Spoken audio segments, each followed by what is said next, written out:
Miongoni mwa taarifa kubwa zaidi za kiburudani kwa mara nyingine tena ni namna ambavyo Young Africans wako moto kweli, na utakumbuka zaidi klabu ya Young Africans imekamilisha rasmi taratibu zote za kumrejesha kiungo mshambuliaji Stephane Aziz Ki dirisha hili la usajili Agosti 26.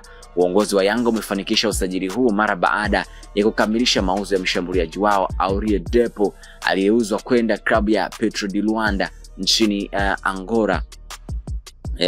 Angola kwa ada ya dola za Kimarekani 500,000 ambazo ni takriban shilingi bilioni 1.3 za Kitanzania. Fedha hizo zilizopatikana kutoka Angola zimetumika moja kwa moja kama ada ya uhamisho wa dola 4.5 kwenda klabu ya Al Ittihad nchini Libya ili kuvunja mkataba wa Aziz Ki na kumalizana nao rasmi.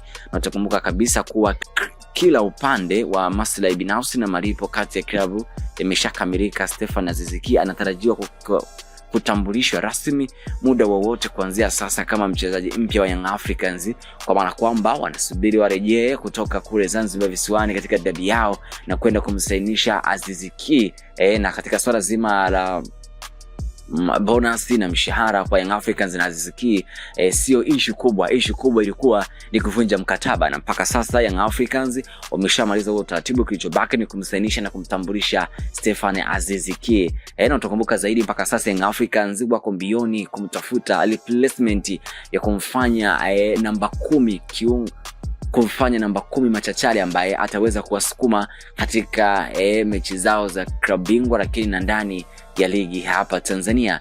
Kitu ambacho kinavutia ni namna ambavyo Young Africans wamemrudisha nguli huyo ambaye amewasaidia mara kadhaa katika safari zao za hapa na pale katika ubingwa na sehemu mbalimbali za michezo yao. Na tukumbuka zaidi walikuwa wanamfukuzia vile Faisal Abdallah Toto ambaye mpaka sasa hivi deal hilo limebuma kwa timu zote mbili, ambapo Young Africans na Simba Sports Club. Lakini vile Young Africans wana matumaini makubwa kuwa kwa hada iliyochukuliwa kule huenda dirisha dogo huenda akamnasa kiungo huyo Faisal Abdallah Toto ambaye ameonekana kuwa tishio na gumzo katika sajili ya msimu huu hapa. Yes, Aziz Ki anarejea Jangwani na Young Africans wanaenda kufanya makubwa zaidi kwa msimu wa soka 26-27. Maoni gani ulionayo kwa hicho ambacho kinaendelea? Hii ni Maili Media TZ. Hakikisha kuwa una comment, una share na subscribe, utazidi kuwa mtu wa kwanza kupata stories zetu kutoka ndani na nje ya mipaka ya Tanzania.